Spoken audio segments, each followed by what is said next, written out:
Next, she says it's possible that the problems with our current environmental educational programs and projects fail because they fail to provide a context for self-esteem and heroism. There are a few other possibilities that she raises as well. Drawing on some research on success with addiction, she suggests that social support and reconfiguring of identity might help, and these things could also be integrated into strategies to promote more rational responses to information about environmental degradation. And finally, she says we need to develop a climate change ideology that is aimed at the collective good. No narrow interests, no focused targets, but ultimately a broad application. Her argument at this point turns back to the issue of heroism itself to try to figure out why it has failed. She draws on Robert J. Lifton, who talks about the dislocations, social, political, and geographic, that have characterized life in the 20th century. Also, the emergence of the technological power to annihilate human life. Plus, the disorientations and reorientations of the electronic age and the modern mass media, which have created a world that seems rootless and constantly new, but without certain values or direction. It requires that people give up and take on new symbol systems, new value systems, new hero systems to adapt, and to do this over and over and over. Such rapid change increases anxiety and doubt about one's own heroic strategies, and therefore is more likely to increase one's desperation to prove its superiority by degrading others. She compares this with Becker, she looks to Becker, who compares this kind of modern worldview with the pervasive worldview of traditional societies, which focused on symbols of rebirth and renewal in nature. And these symbols were forms of self-perpetuation. The worldviews also reflected the interdependence of the members within the communities and the interdependence between the community and the natural world. In the modern Western secular society, people lack community ties, which would be the basis of a shared worldview. There's greater variety and diversity within societies and greater inequality. There's also less commonality and no shared sense of what is sacred.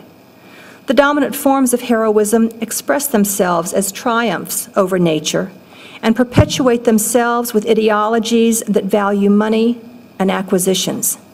This fails as a form of heroism, giving rise to emptiness and even guilt. Money, beyond a certain point, cannot make us happy. If she'd written that this year, she could have been even more specific. I bet you've heard the price, how much money it takes to be happy. It's a surprising amount. I've heard a story on NPR and tracked it down, and it's been reported in a lot of news journals. $75,000, not for an individual, for a household. $75,000, a big increase in people's happiness, satisfaction in life, up to $75,000, but after that, it trails off and in many cases even declines. It's useful for us to keep that in mind. You can see the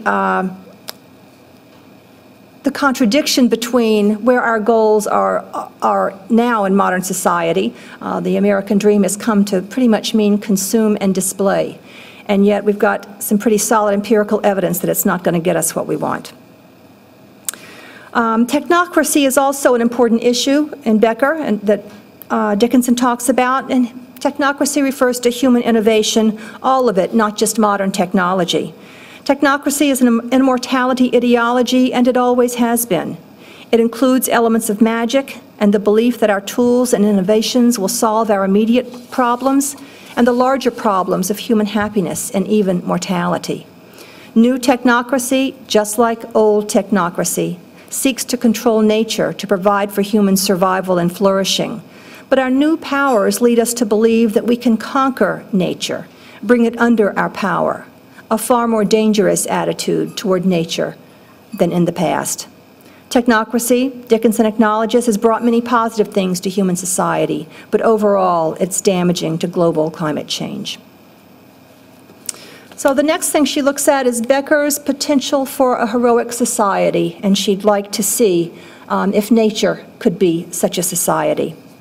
To be heroic, a society must provide broad and diverse opportunities for heroism and immersion that are available to us in our experiences and our social and personal relationships, religion, politics, the arts, our work lives, etc.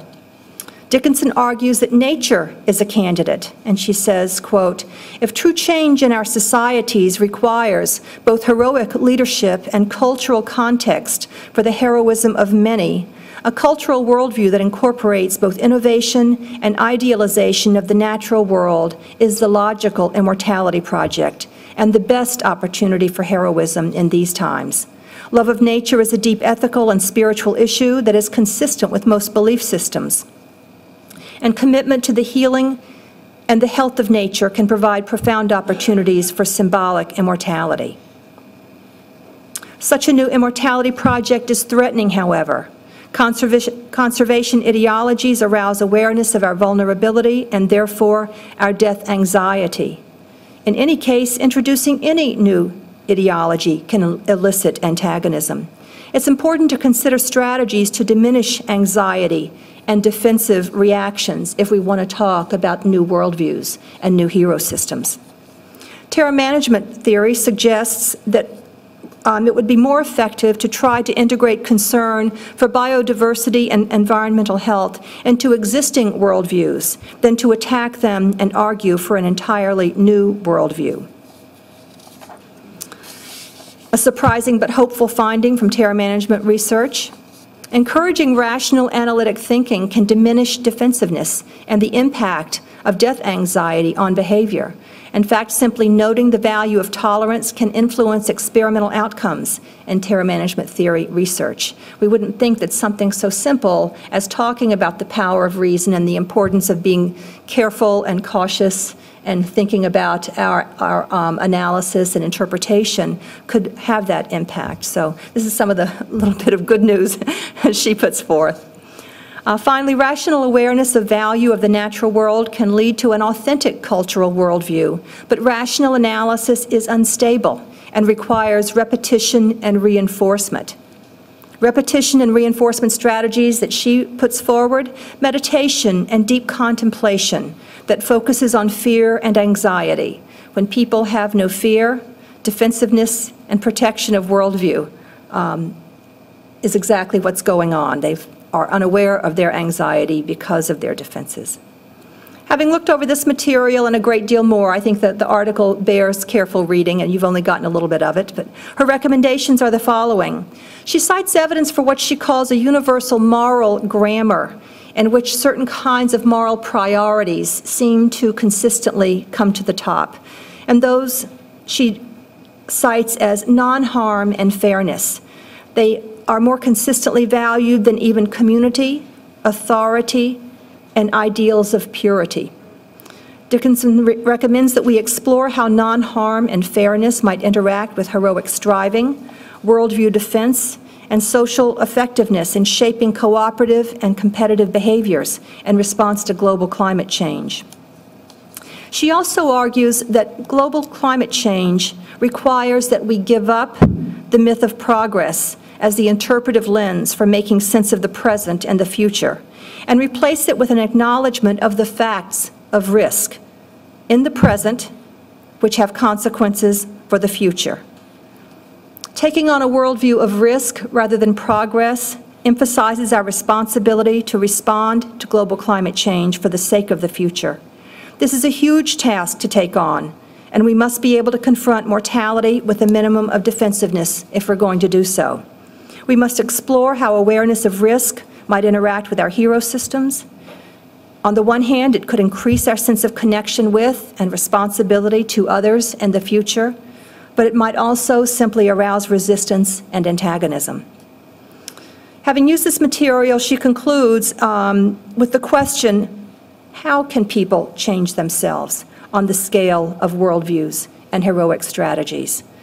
She's got some good reasons for why they should, and she means this article to identify the tools from Becker and from terror management theory that we might need to use as tools for this conversation. I had a number of responses to Dickinson's article. Did you put up that? Okay. The first comes from some research I did a number of years ago. One of my main areas of interest in working with Becker has been to try to figure out what a benign heroism would look like. And although it's an important idea, Becker didn't really talk about it in any one place. I read a lot of material and was getting fragments of descriptions of things that were better than other alternatives. And a number of years ago, in fact, this material is in Dan Lechty's edited volume, I call the constructive kind of heroism that Dickinson is aiming for, I labeled a number of years ago benign heroism.